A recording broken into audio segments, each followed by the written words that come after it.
ప్రియమైన దేవుని బిడ్డలారా, మన ప్రభువును రక్షకుడైన యేసుక్రీస్తు వారి ప్రశస్త నామమున ఈ ఉదయకాల శుభాలు వందనాలు తెలియచేయుచున్నాను. సహోదరి సహోదరుడా, బాగున్నారా?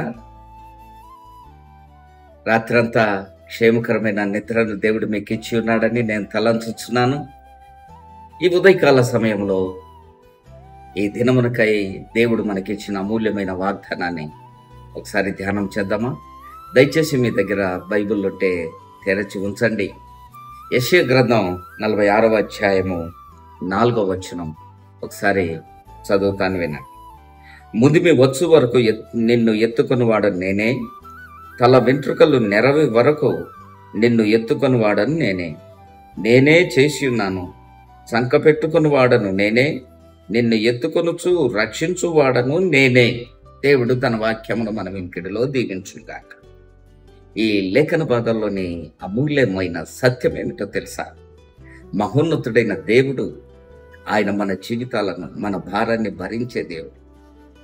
ఈ లోకములో మన అనుకున్న వారు ఎవ్వరు మన జీవితాల్లో మన భారాన్ని మోయరండి. ఈ లోకములో మన కొరకు ప్రాణం పెడతారు అనుకున్న వారు సైతము, నీకు శ్రమ సంభవించిందా, నీకు ఇబ్బందులు కలిగాయా, అటువంటి పరిస్థితుల్లో చేయి విడిచే అవకాశాలు ఉంటాయి. కారణం ఏంటో తెలుసా? మానవులు గనక. మానవుని యొక్క నైజం అటువంటిదే. అన్ని ఉన్నప్పుడు, అంత బాగున్నప్పుడు, నీకు క్షేమకరమైన స్థితిలో అందరూ నీ వాళ్ళే. కానీ నీకు ఏమి లేని స్థితిలో ఎవరు నీ జీవితంలో నిలబడు. అయితే నిన్ను పిలిచిన నీ ప్రభువు నాడే, ఆయన నమ్మదగినవాడు సహోదరుడా. నిన్ను ఏర్పరచుకున్న నీ ప్రభువు నాడే, తన స్వరక్తం ఇచ్చి నిన్ను సంపాదించుకున్న ప్రభువు నాడే, ఆయన నమ్మదగినవాడు. ఆయన యొక్క ప్రేమ ఎటువంటిదో తెలుసా? ఆయన యొక్క కృప నీ మీద ఎటువంటిదో తెలుసా? అందుకని ఇక్కడ ఒక మాట, అమూల్యమైన మాటను నేను చదివాను 4వ వచనంలో. యెషయా గ్రంథం 46 4వ వచనంలో, ముదిమి వచ్చు వరకు ఎత్తుకొని వాడను నేనే, తల వెంట్రుకలు నెరయు వరకు నిన్ను ఎత్తుకొని వాడను నేనే నిన్ను చేసి ఉన్నాను. సంక పెట్టుకొని వాడను నేనే. ఎంత గొప్ప మాట! ముదిమి వచ్చు వరకు ఎత్తుకొని వాడను నేనే.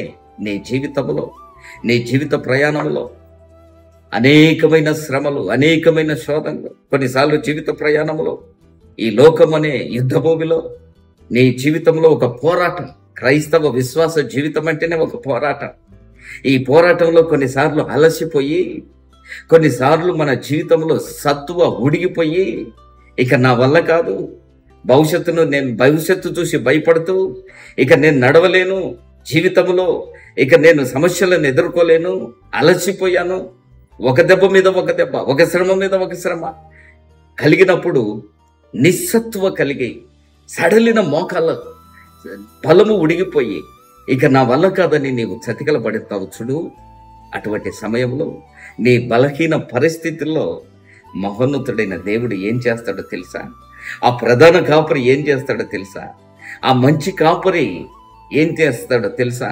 ఆయన నిన్ను చంకనెత్తుకుంటున్నాడు. ముదిమి వచ్చు వరకు ఎత్తుకున్నవాడు నేనే. ఒక పిల్లవాడు తండ్రితో ప్రయాణం చేస్తున్నప్పుడు, నాన్న నేను నడుస్తానంటాడు. ఆ పిల్లవాడు ఎంతవరకు నడుస్తాడో తండ్రికి మాత్రమే తెలుసు. ఆ పిల్లవానికి ఎంత శక్తి ఉందో తండ్రికి మాత్రమే తెలుసు. శక్తికి మించి తన కుమారుడిని శ్రమ పెట్టడు. శక్తికి మించి తన కుమారుడిని నడిపించడు. కారణం ఏంటో తెలుసా? ఆ తండ్రికి కుమారుని మీద ఉన్న మమకారం, కన్న ప్రేమ అటువంటిది కనపడుతూ ఉంటుంది. పరలోకపు తండ్రి నేను విడిచిపెడతాడా? ఈ లోకపు తండ్రికే తన కుమారుని మీద అంత మమకారం ఉంటే పరలోకపు తండ్రి నిన్ను విడిచిపెడతాడా? ప్రియ సహోదరుడా, ఈ ఉదయకాల సమయంలో నీ జీవితం ఎలా ఉందో తెలియదు. సహోదరి, శ్రమానుభవంలో వెళుతూ అలసిపోయావేమో. అలసిపోయి జీవితంలో ఇక నడవలేను, జీవితంలో ముందుకు అడుగు వేయలేను అంటున్న పరిస్థితుల్లో యేసయ్య నీతోనే మాట్లాడుతున్నాడు. లే, నడుం బిగించు. ముదిమి వచ్చు వరకు ఎత్తుకొని వాడు నేనే. ఆ మహోన్నతుడైన దేవుడు నిన్ను ఎత్తుకుంటాడు. నీవు అలసిపోయినప్పుడు, నీవు నడవలేనప్పుడు తన చంకనెత్తుకుంటాడు. నీకు బలాన్ని ఇస్తాడు, నీకు ధైర్యాన్ని ఇస్తాడు, నీకు నిరీక్షణ నింపుతాడు. ఎందుకు భయం? ఈ ఉదయకాల సమయంలో భయపడుతున్నావేమో. యేసయ్య నీతో మాట్లాడుతున్నాడు. నేనే నిన్ను చేసి ఉన్నా. నిన్ను నిర్మించిన ప్రభు నిన్ను చేయబెడతాడమ్మా. సహోదరుడా, ఆయన నిన్ను చేయలేడు. నాతో కలిసి ప్రార్థించి తలలు వంచు. పరిశుద్ధుడవైన తండ్రి, మహోన్నతుడవైన దేవ, మీ పరిశుద్ధ ఘనమైన మహోన్నతమైన నామానికి స్తుతి స్తోత్రం నాయన. యెషయా గ్రంథములో ఇవ్వబడిన అమూల్యమైన వాగ్దానం, ముదిమి వచ్చు వరకు ఎత్తుకుని వాడని నేనే, చంకబెట్టుకుని వాడని